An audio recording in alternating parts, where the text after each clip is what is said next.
Bonjour, nous sommes le 23 août 2017 dans une série de vidéos consacrée à un dialogue œcuménique entre catholiques et évangéliques. Alors je me présente, Arnaud Dumouche, qui fait de la théologie catholique.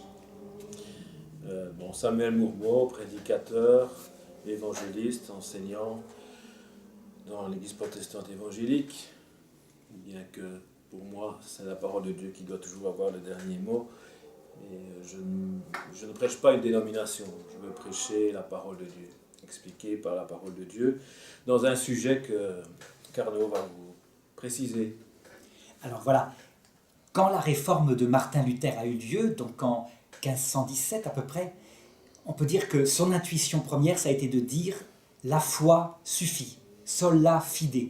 C'est d'ailleurs ce qui l'a complètement structuré intérieurement. Il avait la certitude qu'il était sauvé. Le problème, c'est qu'il y a plusieurs passages dans l'Écriture, dont un grand texte de l'épître de Saint Jacques, à partir du chapitre 2, verset 14, etc., qui explicitement dit l'inverse. Et donc, Martin Luther disait, ce qui compte, c'est quand un texte, en général, dans sa totalité, parle de quelque chose. Et là, c'est juste un paragraphe en partant. Et donc, il disait même, l'épître de Saint Jacques, d'ailleurs, est-elle catholique? C'est une épître de paille. Bon, je vais un petit peu présenter le texte tel qu'il est, et ensuite je laisserai parler le pasteur, comme ça on pourra confronter nos deux conceptions du salut catholique et protestant, salut par la foi seule, salut par les œuvres ou autre chose. Alors voilà, il dit ceci, il y a des gens parfois qui viennent voir des bons chrétiens en disant « j'ai faim, j'ai rien pour manger ». Et le bon chrétien lui répond « ah, on va prier pour toi, on va te soutenir par la prière, courage, le Seigneur t'aidera, etc. » Et il le laisse partir. Donc ça commence comme ça. Et alors là, Saint Jacques, apôtre, se met en colère en disant « à quoi sert-il, mes frères, que quelqu'un dise « j'ai la foi » s'il n'a pas les œuvres ?» En gros, si sa foi n'agit pas. La foi peut-elle le sauver? Et il continue, si un frère ou une sœur est nu, donc là il prend l'exemple en question, qui n'a rien pour se nourrir et que vous lui répondez, va te chauffer, rassadis-toi, etc. À quoi cela te sert-il? Ainsi en est-il de la foi, si elle n'est pas active, si elle n'a pas les œuvres, c'est traduit comme ça dans ma Bible de Jérusalem, elle est tout à fait morte. Au contraire, on dira, toi tu as la foi et moi j'ai les œuvres. Montre-moi ta foi sans les œuvres. Moi, c'est par les œuvres que je te montrerai ma foi. Et ça continue, mais il y a une partie que le pasteur va commenter. Tout ça pour dire que c'est développé, évidemment, dans l'Église, entre les protestants d'un côté, une polémique très dure, où, je dirais, chacun a durci la position de l'autre. À savoir, les protestants ont élaboré à un moment donné ce fameux précepte « sola fide », c'est ça qui sauve, ta foi, et il y a des tas de textes qui le disent dans l'Écriture, c'est par la foi que fut sauvé un tel, etc., etc. Et il disait des catholiques, eux les catholiques pensent qu'ils vont être sauvés par les seules œuvres. Et c'est vrai que les catholiques de l'époque multipliaient les chapelets, les pèlerinages, les indulgences, etc. pour obtenir des espèces de bons pour le ciel, et ils estimaient que c'est ça qui les sauverait. En réalité, ce n'est pas la position de l'Église, et je ne sais pas quelle est la position du protestantisme, ça je laisse le pasteur expliquer. Mais la position de l'Église, c'est évidemment que ce n'est pas la multiplication des œuvres de piété, c'est pas ça. Donc c'est une position tout à fait différente, mais que je te présenterai tout à l'heure. Je vais laisser maintenant la parole au pasteur Samuel. Arnaud embraye directement sur le salut, mais disons que la question fondamentale de Luther, c'est plutôt la question de la justification. Nous allons voir ce que ça veut dire exactement. En tout cas, il y a un passage qui a été difficile pour lui parce que, en comparant les écrits de Paul, et notamment les écrits de Paul en Romains, il ne voyait pas très bien comment articuler les passages de Paul en Romains et autres, Éphésiens, et notamment ce Jacques 2, 24, qui nous dit ceci, « Vous voyez que l'humain, comme Abraham, verset 23, comme Rahab, verset 25, comme Job, Jacques 5, 11, ou Élie, Jacques 5, 17, est justifié non par la foi seulement, mais aussi il est justifié par les œuvres. » Alors, la question qui est derrière la petite réflexion d'Arnaud, est-ce que ce passage signifie le salut par grâce pour une part, et pour une autre part, le salut par les œuvres? D'emblée, je vais dire que non, parce que le mot justification a dans ce passage deux sens différents. un sens juridique. Et c'est ce sens juridique qu'emploie l'apôtre Paul en Romains. La justification, à ce moment-là, a un sens qui signifie déclarer juste, acquitté, à l'abri de la condamnation. Libre accès au ciel, qui donne un libre accès au ciel, non pas à cause des œuvres de l'humain, mais à cause de l'œuvre que Jésus-Christ a accomplie une fois pour toutes en s'exprimant « tout est accompli ». On voit ça dans l'Épître aux Romains, dans plusieurs passages. Et un passage qui dirait même que c'est justifié par la foi sans les œuvres. Donc Romains 5,9 nous dit qu'on est justifié par le sang que Jésus a versé une fois pour toutes.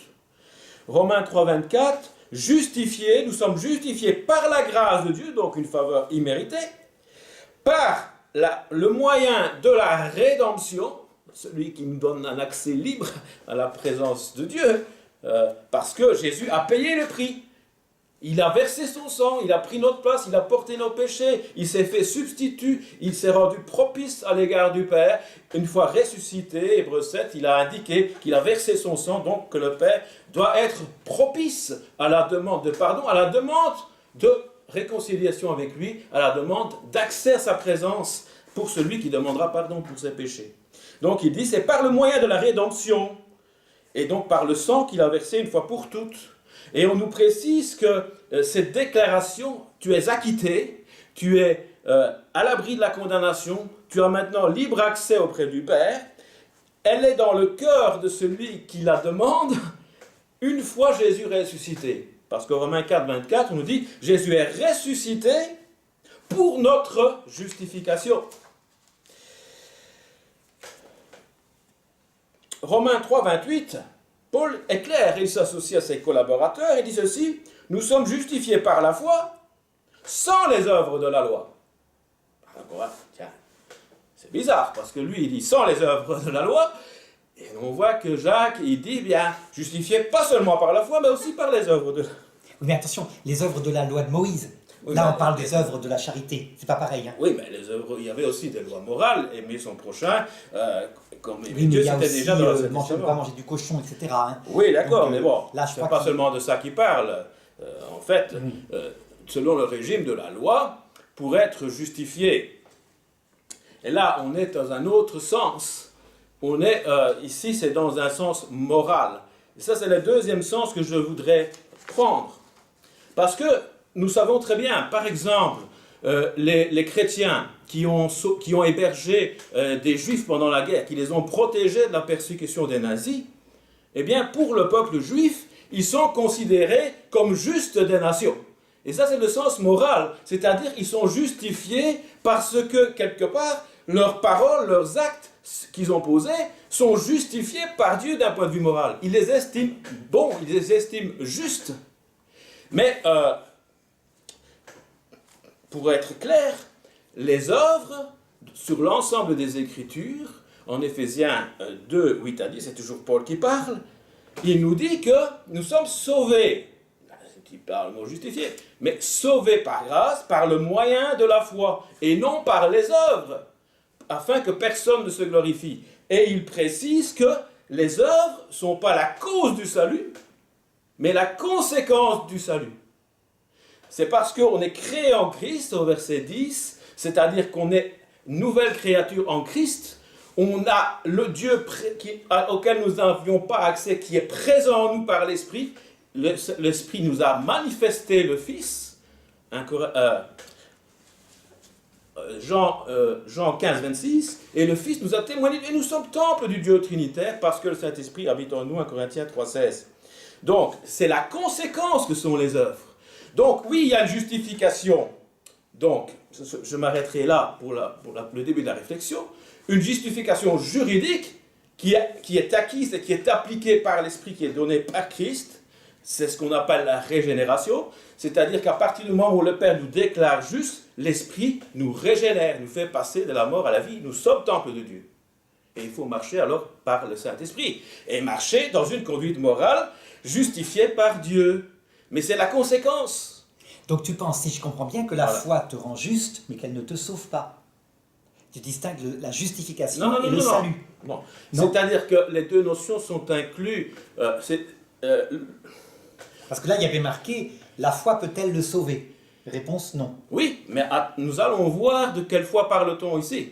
Parce que précisément, nous allons essayer de comprendre et nous allons voir, et je voudrais démontrer par la suite, que dans toute l'épître de Jacques, on met l'accent sur la justification morale de chrétiens qui sont des frères riches, des frères pauvres, des frères riches qui exploitent les plus pauvres, des frères pauvres qui sont séduits par les riches parce qu'ils ont envie de devenir riches comme eux, mais qui exploitent, qui ont une attitude méprisante à l'égard des pauvres, et des pauvres qui ne veulent pas de une théologie de la prospérité, de la richesse, en quelque sorte, qui serait un salut par les œuvres, en disant, ben, si tu es pauvre, tu le mérites, alors qu'en réalité, les pauvres étaient exploités par les plus riches. Donc, ce que je veux dire ici, c'est que quand nous allons essayer de comprendre, est-ce qu'on parle d'une justification juridique? Alors là, c'est sans les œuvres, puisque nous sommes en accord avec Paul, et nous comprenons aussi que pour Jacques, c'est inconcevable qu'un chrétien qui soit sauvé par grâce, donc justifié d'une façon juridique, acquitté à l'abri de la condamnation, et qui a accès à la présence de Dieu, parce que Jésus a payé un tel prix que il ne peut que le considérer, et le considérer au point d'être reconnaissant, tellement reconnaissant qu'il ne peut pas faire autrement que de produire des œuvres. Et c'est inconcevable pour Paul que celui qui a été justifié, donc justification juridique, que Jésus a acquis par son sang versé, qui ne soit pas un homme qui puisse être justifié moralement, c'est-à-dire que sa conduite morale soit justement approuvée, applaudie, en quelque sorte, estimée juste par Dieu. Et malheureusement, ça ne se passe pas toujours comme ça dans les chrétiens judéo-chrétiens qui sont partis de Jérusalem. Parce qu'il y a eu des famines à Jérusalem, il y a aussi la persécution d'Étienne, et ils sont partis de Jérusalem, et bon, il y a la question, la question des destinataires, et la question de qui est Jacques, parce qu'il faudrait voir qu'est-ce que Jacques pense du premier sens de la justification, et il faudrait voir comment les destinataires considèrent ce qui est juste, et parfois en se trompant, et parfois d'un point de vue moral. Et quel est le but de l'épître de Jacques? Voilà. Avant de donner la position catholique qui a été définie au Concile de Trente, ce que je remarque quand même, pasteur, c'est que, en fait, tu n'aurais que l'écriture, vu que les mêmes mots ont plein de sens, au moins deux sens, un sens juridique, un sens moral, etc., tu ne t'en sortirais pas. C'est-à-dire qu'en fait, tu as forcément une tradition qui va interpréter en fonction d'un critère. Et ce critère, je le retrouve dans la théologie de Martin Luther. Mais, à mon avis, on ne peut pas s'en sortir. C'est justement la difficulté de Luther, c'est qu'il n'a pas compris les deux sens. Il a compris qu'il n'y avait qu'un seul sens. Et alors, il ne pouvait pas comprendre qu'on peut être justifié par les œuvres. Parce que Abraham, quand on voit Abraham, par exemple, en Romains 4, on nous dit bien que, c'est pas parce qu'il a cru qu'il a été imputé à justice. C'est après qu'il s'est fait circoncire, après qu'il a donné la dîme, ou je ne sais pas, ou qu'il a été... Oui, très bien. Mais donc, c'est pas par les œuvres qu'Abraham... Et c'est lui le père des croyants. Dans une interprétation d'un texte complexe. Non, et tu as remarqué, on a déjà celle de Luther, on a la tienne, et on a la mienne qui va être différente, qui est celle de l'Église, mais l'Église qui par contre catholique, et ainsi que l'Église orthodoxe, qui prétend que l'écriture ne suffit pas.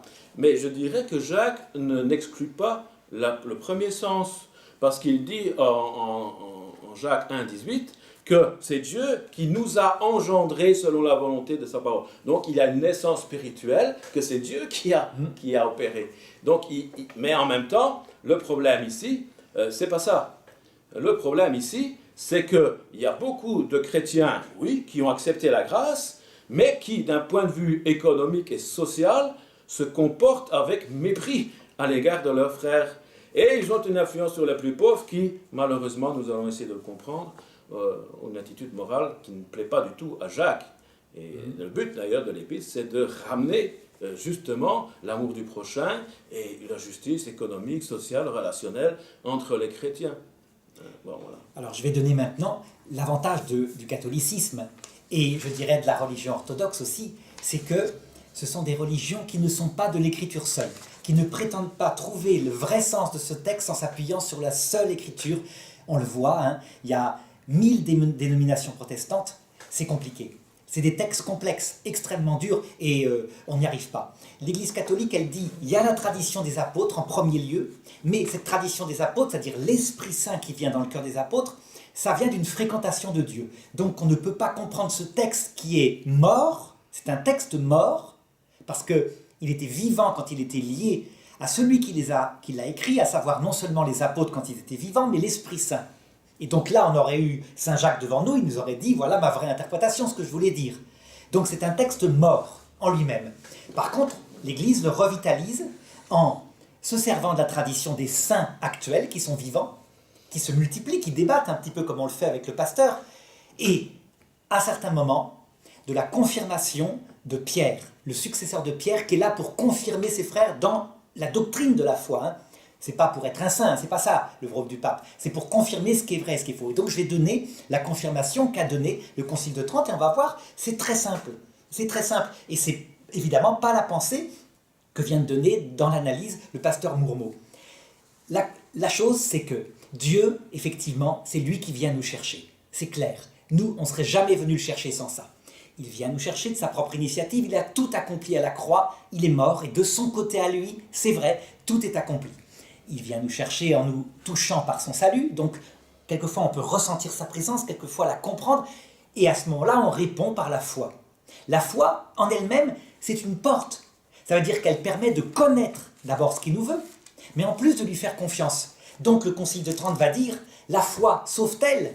Est-ce qu'elle rend juste? Oui, en ce sens qu'elle est le début, qui va permettre le reste. Ça veut dire que sans la foi, on ne peut pas être juste selon l'alliance nouvelle du Christ. Mais on peut être juste, effectivement, comme un homme de bonne volonté. On peut avoir devant Dieu un homme qui est athée complètement, qui fait le bien autour de lui. Il peut le considérer avec admiration comme un juste, vraiment, parce qu'il se comporte bien. Ça, c'est une justice morale que Dieu bénira plus tard quand il le rencontrera. Mais si on parle maintenant de la justice au sens chrétien, eh bien, c'est une alliance. C'est une alliance, ça veut dire que le Christ a tout accompli de son côté. Mais pour faire une alliance, il faut être deux. C'est comme un mariage, il faut un échange de consentement. Et donc, si le Christ accomplit tout, mais que de notre côté on ne répond pas, mais ce n'est pas seulement par la foi.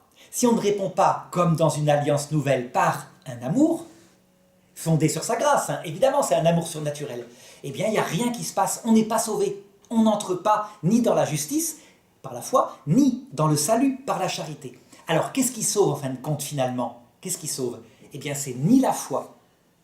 La preuve, il le dit, hein, c'est peut-être d'autres sens du mot foi, mais il dit le Satan lui-même il croit, mais il tremble. Donc c'est pas la même foi, je suis d'accord, mais pour dire simplement ta foi qui n'agit pas, montre-la moi, c'est du vent. Saint Paul le dira aussi, hein, montre-moi ta foi, elle pourrait renverser des montagnes au nom du Christ. Si elle n'a pas la charité, elle n'est rien. Ce qui sauve en tant que tel, ce qui fait rentrer dans l'alliance, c'est quand on répond par un amour surnaturel qu'on appelle la charité théologale. Et c'est cette charité qui sauve. Alors, concrètement, les œuvres, elles viennent quoi là-dedans? Eh bien, la charité, dit saint Thomas d'Aquin, c'est comme un amour d'amitié. C'est comme entre deux amis, ou alors entre un homme et une femme qui sont mariés. Un amour qui dit « je t'aime chérie, je t'aime chérie, je t'aime chérie », puis qui est vautré devant la télé comme une vieille patate de canapé qui n'agit jamais, jamais, c'est un amour qui est mort. Il n'y a rien. Montre-moi ton amour, je t'aime chérie, à quoi manger ce soir? C'est du vent. En fait, l'amour produit naturellement des œuvres. L'épouse, elle est active, elle n'est pas passive, l'époux aussi, il travaille pour elle. Donc, c'est un fruit naturel de la charité et non pas de la foi. Il peut y avoir foi sans œuvre, c'est ce que dit saint Jacques, mais la charité, elle, naturellement, c'est pas une charité si elle n'agit pas. Donc, pour l'Église catholique, le salut est par la charité fondée sur la foi, et la charité qui naturellement est active. Donc tout s'harmonise, et c'est l'interprétation, évidemment, dogmatique, définitive de l'Église catholique. Bon, en fait, il faut s'accorder sur le sens du mot foi. Bon, il peut avoir une foi tout à fait superficielle, bon, qui est une foi en l'existence de Dieu, mais bon, Jésus, c'est très vague, le Jésus qui s'est présenté, ça reste très vague, bon. On en fait un peu ce qu'on veut. Et parfois on le méprise, parfois on est ingrat, parfois... Voilà. Bon, ça, c'est pas la foi qui a saisi le salut en Jésus-Christ. Ce n'est pas la foi qui a saisi la justification, la déclaration du Père, je te déclare juste, acquitté à l'abri de la condamnation. On nous dit clairement en Romains, il faudra revoir, je pense que c'est chapitre 4, que celui qui croit est à l'abri de la condamnation. C'est parce qu'on a saisi quoi? Quelque chose qui nous dépasse. On a accepté Jésus sauveur personnellement. Là, c'est l'accès à la présence de Dieu. Mais déjà, l'amour du Père se déverse en nous, puisque Jésus, en 17,26, a prié le Père pour être spirituellement en nous et pour que le Père déverse en nous son amour. Mais cet amour, bien sûr, ne va pas rester passif. Il va agir. Et c'est pour ça qu'il est inconcevable pour l'apôtre Paul également, que on est porteur de cet amour et que en réponse, eh bien, finalement, on n'a rien changé dans nos vies. Mais ça ne va pas. On le voit, par exemple, des gens inconcevable. Des gens qui, dans le protestantisme, disent « Aujourd'hui, j'accepte Jésus comme mon sauveur. Je l'accepte. » Et qui transforment ça en disant « Je fais entièrement confiance. Je sais que je suis pécheur. Je vais continuer de pécher d'ailleurs. Je sais que je suis pécheur. Et il me sauvera parce que tout le salut vient de lui. Mais moi, je lui fais confiance. Je lui remets mon salut. » Ça existe. Mais ça n'est pas cohérent. Ce n'est pas possible de dire ça. Pourquoi? Parce qu'il faut la repentance pour accepter la le foi salut. Conduit à la charité. Mais oui, mais s'il y a pas de c'est la charité qui provoque ça. La foi sans la repentance est une illusion qu'on a parfois dans certains milieux évangéliques, mais elles sont toujours liées. Mais pourquoi il y a la repentance? Toujours pareil, parce que tu aimes le Seigneur. Parce que Dieu, dans sa bonté, produit une repentance dont on ne se repent pas. Regarde, il ne suffit pas de choisir Jésus mais comme parce son sauveur. on y accepte, on y adhère, on y consent, parce qu'on est convaincu Exactement. par Dieu. Mais ça ne consiste pas seulement à l'accepter comme son sauveur, ça consiste à l'aimer, à aimer son évangile, à aimer son prochain. C'est le deuxième prochain. sens du mot foi, qui est la foi fidélité. Mais oui, mais c'est la foi qui sauve. C'est la foi qui sauve. Non, parce que, alors, Ephésiens 2, 8 à 10, là est clair, c'est par grâce que vous êtes sauvés, par le moyen de la foi.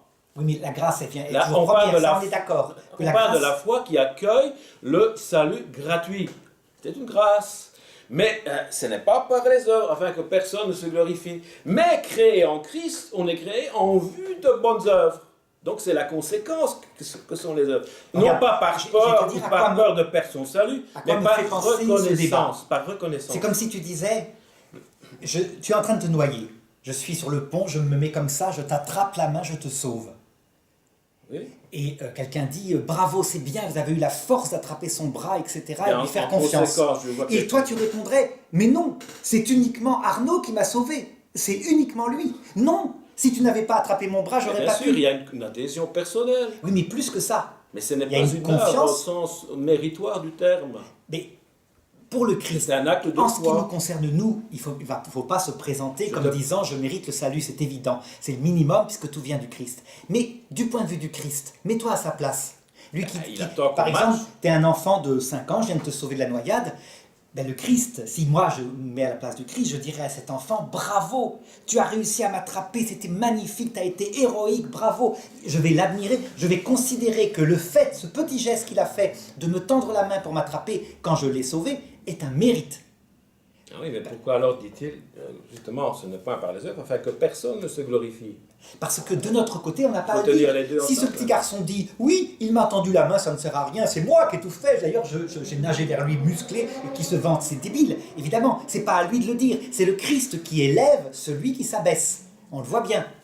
Mais quant à dire que le Christ ne va pas reconnaître des mérites, y compris à des gens non chrétiens, mais qu'on fait du bien, on voit bien dans l'Évangile que non, il les exalte, il dit « j'étais en prison, tu es venu me visiter, mais je ne te connaissais pas, Seigneur ».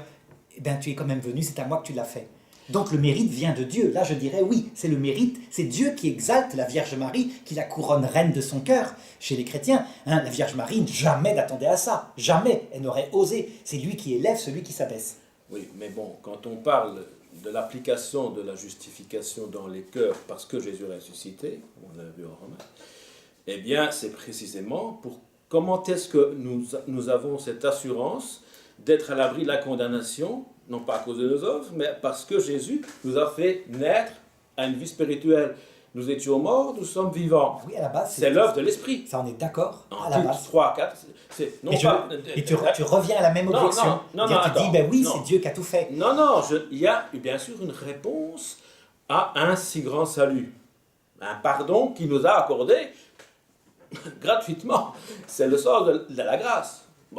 Bon, mais il nous faut voir Jacques. Qui est Jacques? Et c'est intéressant de voir aussi comment est-ce qu'il perçoit la justification en dehors de son épître. Parce qu'on pourrait se dire, ben tiens, dans d'autres passages, notamment en Galates ou en Acte 15, il a l'air de dire que la justification, ce n'est pas par les œuvres. Nous allons le voir. D'abord, qui est Jacques? Mais Jacques ne croyait pas en Jésus avant sa résurrection. On nous dit clairement, bon, on ne va pas discuter sur le frère de Jésus, en tout cas, il est nommé frère de Jésus. On pourra en discuter dans une autre vidéo plus précisément. Mais c'est un frère de Jésus qui ne croyait pas en lui, Jean 7,5, alors qu'il était là, incarné, le Fils de Dieu incarné. Il ne croyait pas que c'était le Sauveur promis. Il ne croyait pas. Il a fallu que ce Jésus, dans sa grâce, lui apparaisse, 1 Corinthiens 15, 7, ressuscité. Enfin, il lui apparaît avec un corps de résurrection. C'est 1 Corinthiens 15. Et on nous dit en Galates 1, 14, que Paul, bien sûr, il est encore là, dans la chambre haute, pour recevoir l'Esprit, en croyant même maintenant, non plus en le voyant, il n'est plus là visible, mais sans le voir. Il reçoit l'Esprit promis en Jean 7, 38, 39, qui le fait entrer, justement, de plein pied dans la nouvelle alliance, habité, rempli du Saint-Esprit. Bon, mais donc acte 1, 14, il est là avec ses frères et Marie, il prie pour recevoir l'Esprit promis. On voit en Galates 1, 14 qu'il est le frère de Jésus, selon Paul, et un apôtre particulier. Tu ne penses pas que ça serait plutôt Attends. Parce qu'il y a Non, c'est pas l'autre Jésus Jacques. a été lapidé très tôt. Non, c'est pas l'autre Jacques, c'est Jacques, le frère de Jésus, on dit clairement. Et puis, on nous dit... Mais là, dans l'épître. Pour l'épître, pour moi, c'est le frère de Jésus. Hein. Bon, voilà, ça. Il a été lapidé en 33. Il ne faut pas confondre les deux Jacques. Hein, parce oui, que, je sais. Oui, parce qu'il y a Jacques, le frère de Jean aussi. Il ne faut pas confondre les... C'est pas le frère de Jésus qui a été lapidé. Bon. Ça fait rien, peu importe. Non, mais il faut faire attention parce qu'on a déjà été pris. Mais il faut prendre le temps de vérifier de quel Jacques on parle. Moi, ici, je parle du Jacques, frère de Jésus, qui, en effet, n'a pas cru avant sa résurrection, qui a cru une fois ressuscité. Donc, c'est bien une grâce que Jésus s'est présenté ressuscité à lui. Il ne croyait pas. Et puis après, on nous dit en Galates que c'est une colonne de l'église de Jérusalem. Galates 2, 7 à 9. Et bon, c'est intéressant. Et nous allons prendre Galates. Si tu peux faire le temps que je trouve. Je me demande si c'est pas la colonne, c'est pas Pierre, Jacques et Jean. Et l'autre Jacques. Bien sûr, il y a Pierre. Jacques le majeur. Non. Non, puisqu'on dit dans le même texte que justement Paul a rencontré Jacques. Il n'a pas vu les autres, mais il a vu un apôtre particulier qui est Jacques. Et puis on nous dit que précisément en Galates 2, eh bien, c'est intéressant de voir. Donc, d'abord, donc en effet, il y a Jacques, Pierre et Jean qui sont regardés comme des colonnes, donc des colonnes de l'église de Jérusalem. Et n'oublions pas que ceux à qui il écrit, ce sont les Juifs de la dispersion, judéo-chrétiens, qui ont quitté Jérusalem pour la famine, à cause de la famine, à cause de la persécution d'Étienne. Mais il a à cœur précisément de s'occuper des judéo-chrétiens parce qu'il était en particulier avec Pierre et Jean, sa vocation était en particulier de s'occuper de l'évangélisation des Juifs. Et donc de leur accompagnement, et donc de leur cheminement spirituel, et donc de leur sanctification, même s'ils sont dans la dispersion maintenant. Parce qu'il y a une main d'association qui a été faite entre Pierre, Jacques et Jean, colonne de Jérusalem, et Paul et Barnabas, qui vont surtout s'occuper de l'évangélisation des non-juifs et de leur accompagnement. Et c'est ce qu'on nous dit ici. Mais c'est intéressant de voir que, par la suite, Pierre va être en conflit avec Jacques, à propos de personnes qui viennent de chez Jacques et qui sont judaïsants. C'est-à-dire que le salut par grâce est insuffisant pour eux. Il faut aussi des œuvres. Et pour eux, les œuvres, c'est la circoncision, c'est le manger cachère, c'est Oui, ça, c'est la les dîme, œuvres de et la plus loi que la dîme, ancienne. c'est aussi une offrande pour eux. Mais, Mais c'est aussi... là, on parle bien des œuvres de la non, charité. c'était pas seulement ça. C'était ne pas manger à la coupe de... Oui, je sais, pour les juifs. etc., Mais ça, etc. c'est la loi ancienne. Non, non, c'était aussi la pratique des œuvres. Le sens du régime de la loi Oui. qu'on retrouve en Galates. Donc ça a été réglé. C'était le régime de la loi. Pour être justifié, il fallait en permanence, depuis toujours, et en tout point, obéir aux exigences de la loi. C'était la seule façon d'être justifié. Mais là, je trouve que tu mélanges un peu parce que... Non, je ne mélange pas, parce que regarde ça ce voudrait qu'il dit. ça voudrait dire que dans l'épître de Jacques à la fin, il dit vous ne serez pas sauvés sans les œuvres de la loi. Alors pas du tout. Là, il parle des œuvres de la charité, de la loi nouvelle. C'est pas pareil. Les œuvres de la loi ancienne, c'est des rituels, des choses comme ça, effectivement. Là, on parle bien des œuvres Mais en de la Jacques, loi nouvelle. le problème, c'était la prospérité. Parce qu'il y avait cette idée de la prospérité déjà dans l'Ancien Oui, mais Testament. au début, après le Concile de Jérusalem intervient, l'épître de Jacques et Non, l'épître non, plus tard. l'épître de Jacques met en évidence les riches et des riches qui exploitent les plus pauvres en tant que propriétaires terriens, mais aussi qui veulent se faire élire par favoritisme par les pauvres influencés par eux, qui veulent aussi devenir riches, mais qui restent pauvres, et pour enseigner dans l'Église. Et il ne faut pas qu'ils soient nombreux, nous dit Jacques 3.1.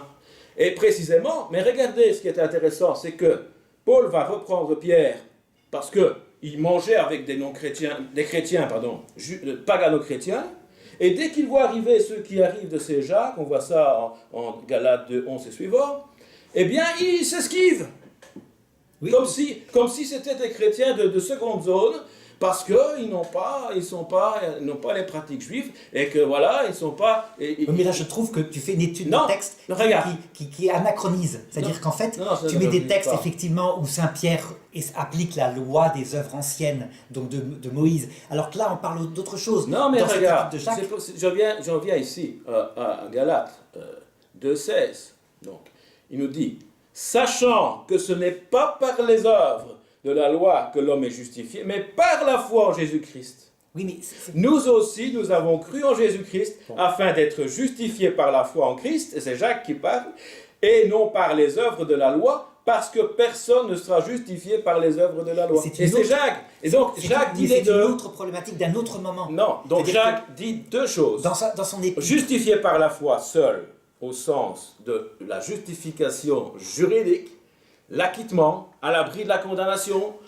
accès à la présence du Père, libre, grâce au sang versé par Jésus et à l'application du pardon, du salut, de cette déclaration du Père, tu es acquitté, parce que Jésus a intercédé, ressuscité, et que l'Esprit Saint nous a fait naître spirituellement. Mais en même temps, il dit que ce n'est pas concevable, si Jésus a payé un tel prix, qu'en reconnaissance de ce prix payé lourdement, jusqu'à porter nos péchés, vivre l'abandon, mourir à notre place, ressusciter, etc., ce n'est pas concevable de ne pas être justifié moralement dans son comportement. Il s'agit d'aimer son prochain comme Dieu nous a aimés en premier. est-ce que tu vois la différence entre En les conséquence. œuvres charnelles de la loi ancienne, être circoncis, Mais- de ne pas manger de porc, de ne pas manger de corbeau, etc., il fallait en appliquer 600 et quelques, et sinon on n'était pas juste, si on péchait sur une seule de ces lois, on n'était pas juste, qui avait été créé justement pour montrer à l'homme qu'il ne pouvait pas être juste. Et puis les œuvres de la loi nouvelle, qui sont de deux choses, l'amour de Dieu, et donc qui s'applique par la prière, le cœur à cœur de la prière, et l'amour du prochain, qui s'applique par ce que dit Saint Jacques ici. Tu vois la différence? Oui, mais bon, dans la loi de Moïse, il n'y avait pas que les lois rituelles, il y avait des lois morales. Oui, mais Il y lois avait morales, même l'amour des ennemis elles sont enseigné dans les transfigurées, proverbes, elles sont déjà dans l'Ancien transfigurées, Testament. dit Jésus, par les deux commandements de la charité. Toute la loi est résumée par ça. Donc on va pas dire qu'on peut mentir, on peut voler maintenant, on peut pas. Mais ça prend un autre sens. L'œuvre première de la loi nouvelle, c'est la charité. Donc, je dirais, mélanger les deux, c'est-à-dire dire que Saint Jacques dit à un moment donné, vous n'êtes pas justifié en étant circoncis, ben, je le comprends. Mais là, il ne dit pas ça. Il dit, vous ne serez pas justifié si vous ne vous occupez pas de votre prochain. C'est pas pareil quand même. Eh bien, prenons Abraham alors. Parce que là, nous avons justement une figure dans l'Ancien Testament. Oui, Comment est-ce qu'il a été justifié dans un premier sens? Par la foi et non par les œuvres. Et comment est-ce que, d'un autre côté, il est justifié par les œuvres. Mais parce Et que c'est ça c'est qu'il pas, faut, il faut ce n'est- comprendre. ce n'est pas une loi de Moïse. Il offre son fils. Eh bien dans- justement, on l'explique. Il obéit à Dieu. C'est un acte d'amour qu'il fait de Dieu et de confiance en Dieu. Ça veut dire que c'est pas parce qu'il a été circoncis qu'il a été justifié, même si effectivement on voit qu'à un moment donné, Moïse manque d'être tué par Dieu parce que son fils n'est pas circoncis. Mais ça, c'est des choses de Il y a la loi bien ancienne. deux types de justification pour Abraham. Il y a donc Abraham Ah oui, qui tu peux pas dire le qui est selon le Christ, juste selon le Christ, hein, selon le Christ qui n'est pas encore fait homme, mais Dieu est. Mais il Déjà, a mis sa foi à la figure du Christ. plus que ça, il aime Dieu, et d'autre part, il y a ceux qui appliquent des œuvres matérielles du style, eh bien effectivement, ils ne mangent pas de cochon, mais à côté de ça, ils sont hypocrites, ils volent. Le Christ va dire, non, la loi ancienne, les préceptes anciens étaient des figures, seuls les préceptes nouveaux liés aux 2 commandements de la charité sauvent. Oui, mais Abraham lui-même était dans l'idolâtrie.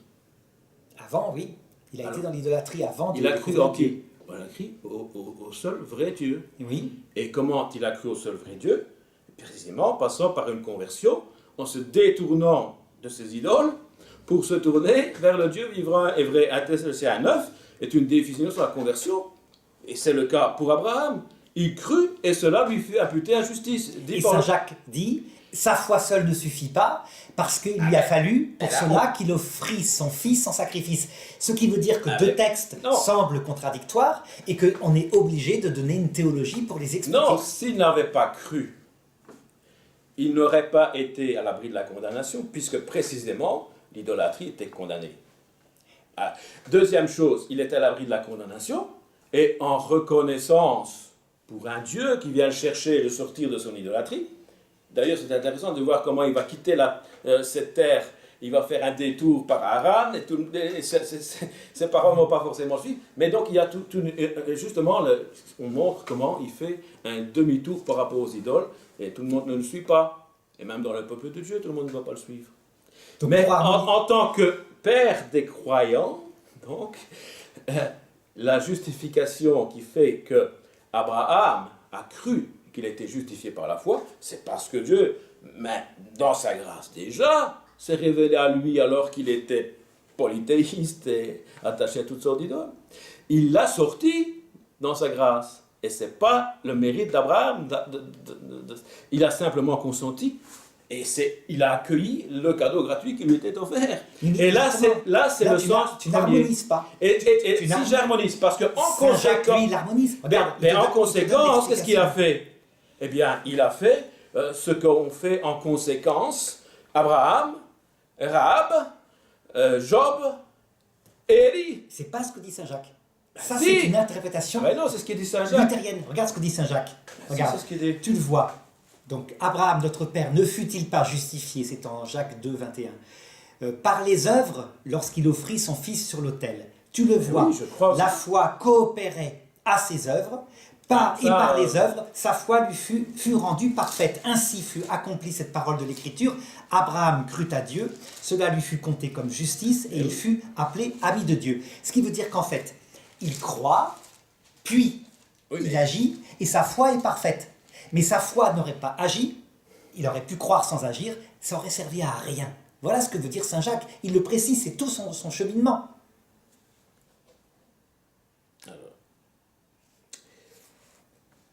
Comment peut-on marcher selon l'esprit?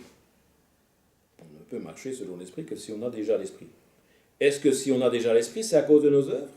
Non, pas alors, mais justement, regarde, Voilà. comme c'est simple. Il y a des étapes dans la conversion.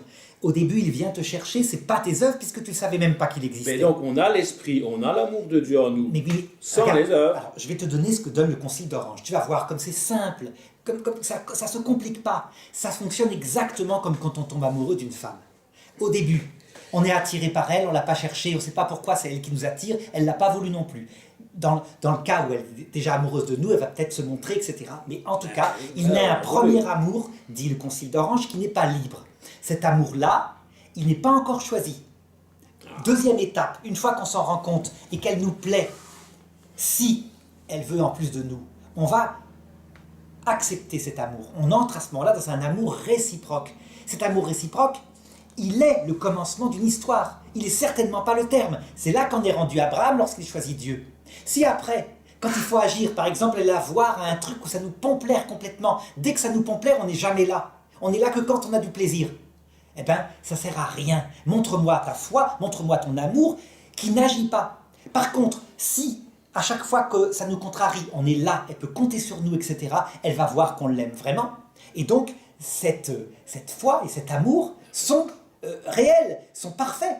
Ben oui. Tout simplement. C'est pas plus compliqué que ça. Paul ne dit pas le contraire. Il dit que la foi agissante, c'est-à-dire l'amour du prochain, parce que porté par l'amour de Christ, on ne peut pas aimer son prochain si on n'est pas porté par cet amour-là. Évidemment qu'on pourrait dire on peut aimer son prochain, mais pas tel que Dieu attend de la part du chrétien. Mais regarde, je reprends. Est-ce que cette femme que tu aimes va te considérer tes actes d'effort que tu fais pour elle comme du mérite?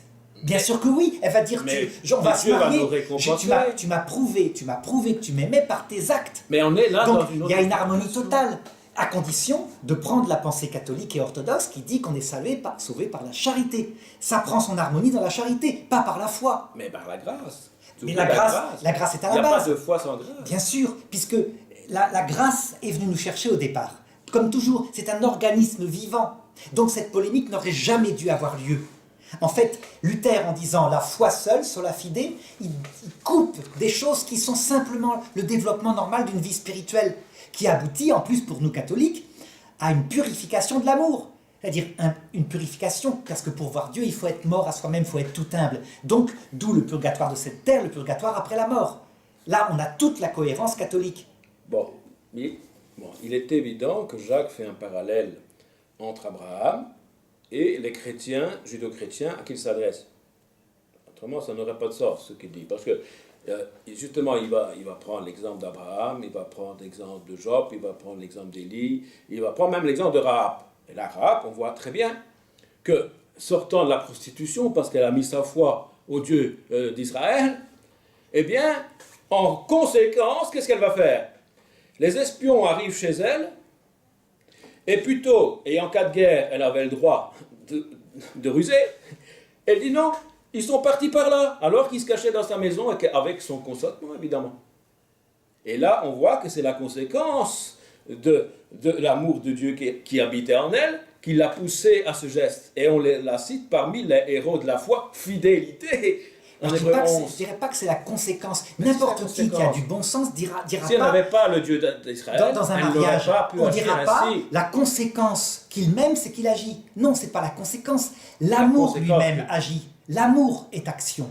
L'amour est action. Parce que, je dirais, il n'y a pas d'amour sans action et sans sacrifice. Sinon, c'est du vent. Comme dit Jésus, celui qui me dit Seigneur, Seigneur, c'est pas celui-là qui rentre dans le salut, c'est celui qui fait la volonté de mon Père. S'il n'y a pas d'œuvre là-dedans, faire la volonté, eh bien, je le disais sans arrêt, je le prends comme exemple, c'est tout ce qu'avait expérimenté Dalida. De l'amour sentimental, elle en a eu plein toute sa vie, et jamais d'actes, jamais de personnes qui se sacrifiaient, qui se dévouaient pour essayer de venir la voir quand elle était malheureuse, etc. Mais elle disait, il y a d'amour que d'actes d'amour, elle n'a pas tort. Oui, mais quelle est la motivation qui te pousse à aimer ton prochain? Mais au départ, quelle est la motivation? C'est très simple. C'est toi? Au départ. Ça vient de toi? Non, au départ. Écoute-moi. Au départ, dans une vie humaine, ce qui fait que tu aimes ton prochain, une fille par exemple, c'est parce qu'elle est belle, parce qu'elle t'attire. Donc non, c'est pas vraiment aimer ça. Je sais bien, mais c'est parce que l'homme progresse. C'est-à-dire qu'au départ, si ta femme magnifique que tu as épousée, ta femme pesait 180 kilos, a le même cœur, mais a des poils et de la moustache, je suis désolé, tu ne serais pas marié avec elle. Il ne faut pas se faire d'illusions. On fonctionne comme ça, on grandit, et au départ, on aime parce qu'on éprouve du plaisir, puis parce que c'est utile, et petit à petit, avec la vie entière qui se purifie, on va se mettre à aimer, comme dit Aristote, par honnêteté, parce que la personne en veut son bonheur. Donc, on n'a jamais commencé à aimer Dieu, même uniquement par honnêteté. On l'aime parce que tout d'un coup, on n'avait pas de sens à sa vie, et il vient nous le donner. Donc, ça nous restabilise. C'est évident, il y a une utilité à ça. Bon. C'est ce qu'on appelle la purification de l'amour chez nous. Mais bien sûr qu'il doit y avoir une purification de l'amour. Parce que dans un certain sens, il y a un passage. On passe des ténèbres à la lumière, on passe de l'incrédulité à la foi et à l'accès à la présence du Père. Mais ça... Attends, c'est toujours pareil. Non, je passe dans le deuxième point. Tu retombes toujours dans les mêmes étapes. Non, je passe dans le deuxième point. Le début, tu as raison, là-dessus je te suis. Dans le deuxième point. Et puis on peut considérer aussi que le salut c'est un processus, parce qu'on a accès à la présence du Père, on a encore besoin d'être, entre guillemets, sauvé de certains péchés dans lesquels on retombe. Et là, il y a une purification, évidemment. C'est ce qu'on appelle la sanctification. Mais il n'y a pas de sanctification sans l'Esprit. C'est l'Esprit qui nous sanctifie. Tout à fait. Non, non, non, je ne dirais pas ça. C'est les deux. C'est les deux. L'Esprit fondamental, toujours. Puisque la parole, s'il ne nous attire pas, la parole et l'Esprit sont liés. S'il ne nous attire pas, ça ne marche pas. Mais sans notre collaboration, il n'y a rien. C'est une alliance. Je le maintiens. Toujours notre collaboration, voilà. notre consentement. Mais il ne faut pas confondre. On dirait que ça vous arrache, vous, protestants, la bouche de le dire. Mais non. C'est-à-dire que vraiment, mais ça dépend de ce qu'on entend. Parce que si on entend que la foi ou la repentance, c'est une œuvre alors qu'on accepte un cadeau gratuit, non. Parce que c'est simplement le fait d'accueillir ce cadeau gratuit, il y a un mérite. Au départ. Mais en réponse à l'amour qui nous est donné gratuitement, alors qu'on ne le méritait pas. Mais ça, on le sait. Alors, il y a quelque chose, on doit rebondir là-dessus. Autrement, c'est que l'amour qu'on a reçu, il n'a pas réellement d'impact. Alors que justement, c'est l'abondance de la grâce. L'abondance de la grâce nous conduit à faire des œuvres. Vous insistez sans arrêt sur la gratuité du départ. Et bon sang, on est d'accord avec ça, nous catholiques, complètement. C'est aussi porté par la grâce. Mais vous avez l'impression d'être gêné par... fondé sur cette grâce, l'action collaboratrice. Je dirais que tout s'explique par là, les différences, y compris, je dirais, la communion des saints. La communion des saints à laquelle nous on croit, à savoir que celui qui s'abaisse, Dieu l'élève au ciel et qu'il continue d'agir pour nous. Ah ben bien sûr, c'est ce qui est dit aussi. Vous êtes cohérent, vous ne supportez pas parce que vous pensez que c'est enlever de la gloire à Dieu, qui fait tout. Comme Jacques, on trouve inconcevable que sauvé par une justification sans les œuvres, c'est-à-dire par un salut qui nous a été acquis par l'œuvre de Christ et non pas par notre propre œuvre, eh bien on trouve inconcevable qu'on ne puisse pas produire d'œuvre. Ça prouverait simplement qu'on n'a pas saisi le prix que Jésus a. D'accord, mais pourquoi c'est si difficile pour vous d'admettre que ces œuvres vraiment font partie du salut, puisque c'est une alliance, comme un mariage. Deux types de justifications différentes. Évidemment qu'on va être évalué sur nos œuvres. La preuve en 2 Corinthiens 5:10. Mais moi, ça me déplaît de dire qu'on va être évalué sur nos œuvres. Si. Ta femme ne t'évalue pas, elle n'évalue pas son amoureux sur ses œuvres. Oui, non. Mais on ne dit pas que ce sont les œuvres qui sont la cause du salut. Ça, on ne le dit pas. Non, c'est pas la cause du salut, c'est l'amour. C'est la conséquence ou la cause de l'un ou l'autre. Je vais ressortir. Il y a eu, effectivement, dans le catholicisme, à l'époque de Luther, il y a eu un problème.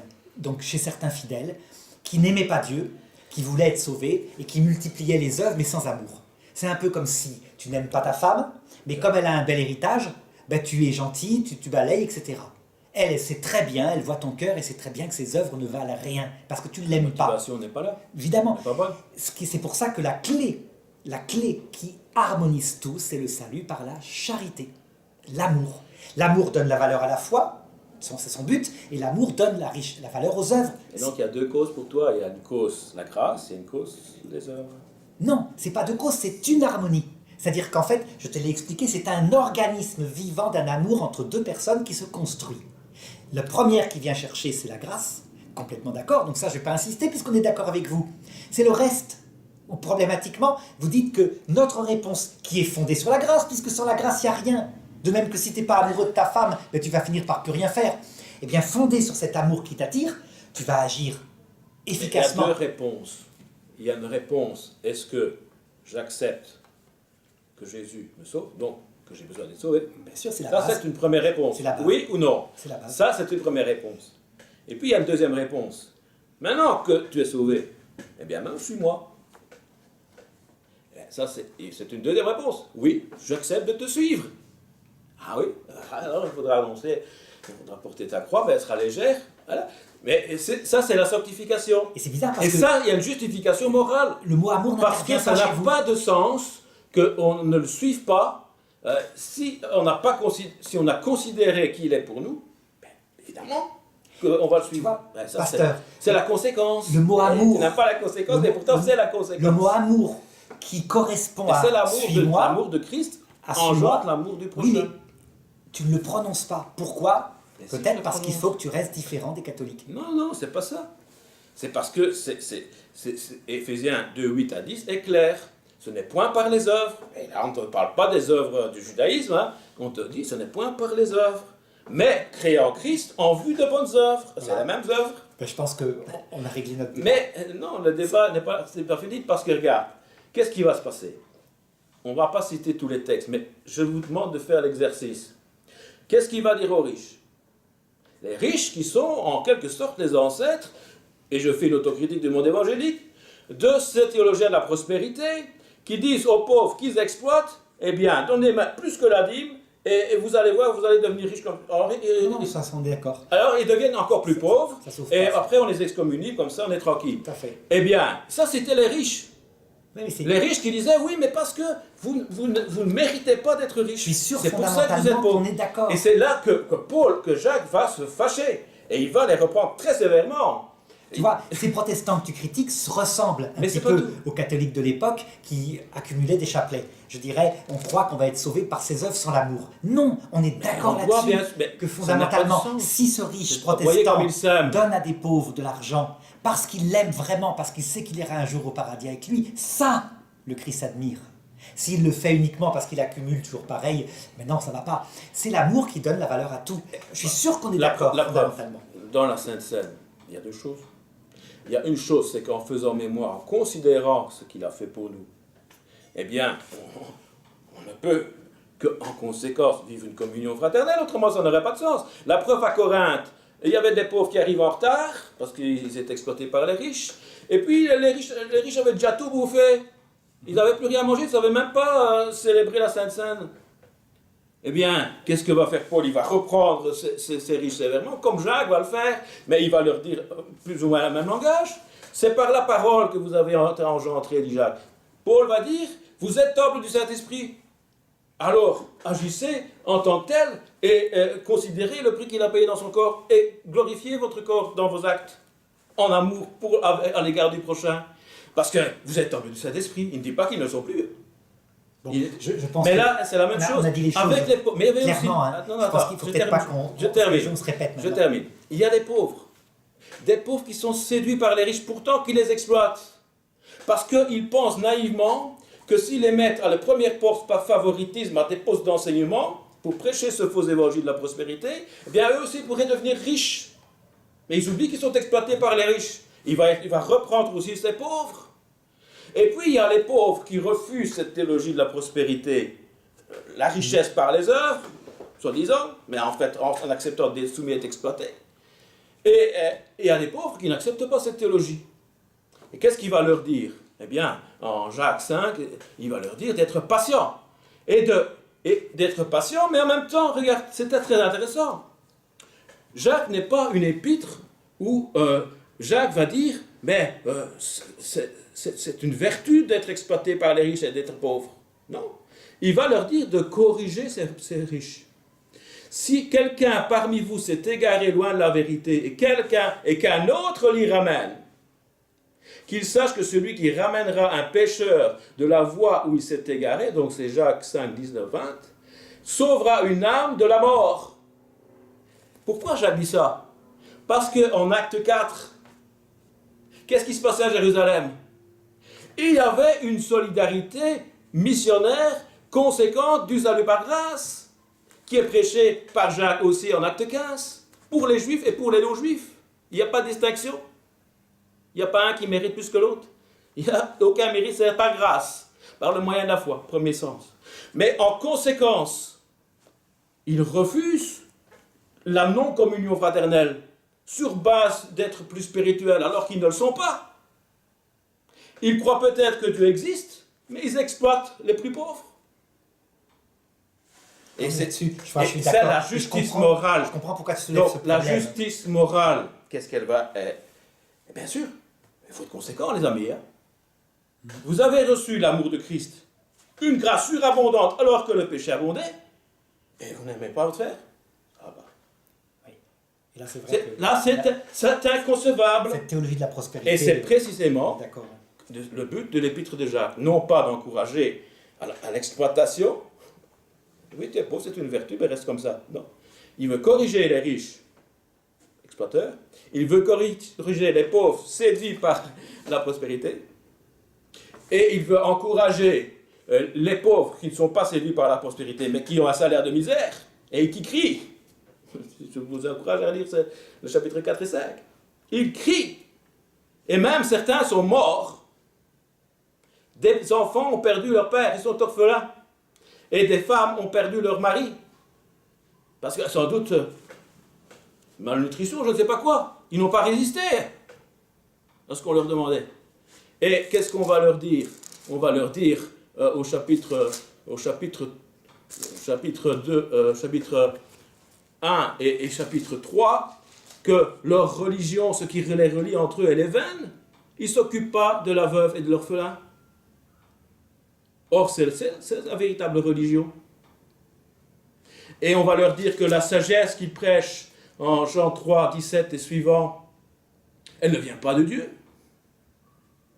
Elle vient de la chair et même du diable. Mais, par toute l'épître de Jacques, que va faire Jacques? Il va leur dire, oui, vous êtes frères, parce que même les riches sont frères. Hein. Si on regarde au début, il s'adresse aux frères qui sont pauvres, et puis un frère riche, il les considère comme des frères. Mais des frères qui se sont égarés, parce qu'ils n'ont pas une attitude conséquente en fonction du salut qu'ils avaient reçu. Évidemment que toute l'épître de Jacques encourage à l'amour du prochain, et d'abord le prochain qui sont des frères et sœurs. Comment est-ce qu'on va aimer ses ennemis si on n'est pas capable de s'aimer entre frères et sœurs? C'est le but de l'épître de Jacques. Mais là, pour moi, ce n'est pas le sens juridique de la justification, pour ne pas qu'il y ait de contradiction entre Paul et Jacques. C'est le sens moral. Et on va être évalué au tribunal de Christ de Corinthiens 5.10 sur ce qu'on a fait, ce qu'on n'a pas fait. Mais ce n'est pas cela qui est la cause du salut. La cause du salut, c'est Christ qui l'a. C'est lui qui a tout accompli, c'est lui qui a appliqué ce salut par l'Esprit, et c'est lui qui a fait de nous les temples du Saint-Esprit. Et le salut, il est là, évidemment, qu'il y a un processus de salut, de processus de purification, jusque quand on sera pur et semblable à Christ en parole et en acte. Un Jean 3, 2 et 3 nous le dit. Hein, il faut nous laisser purifier, il faut continuer à confesser nos péchés, même si on est sauvé. Parce que c'est sauvé qu'on peut encore confesser ses péchés. On ne s'adresserait pas au Père si on n'était pas sauvé. Hein. Pourtant, on lui dit, si on a commis le mal, délivre-nous du mal et du malin. Voilà, merci. À la prochaine fois. Merci, au revoir. On n'a pas le temps.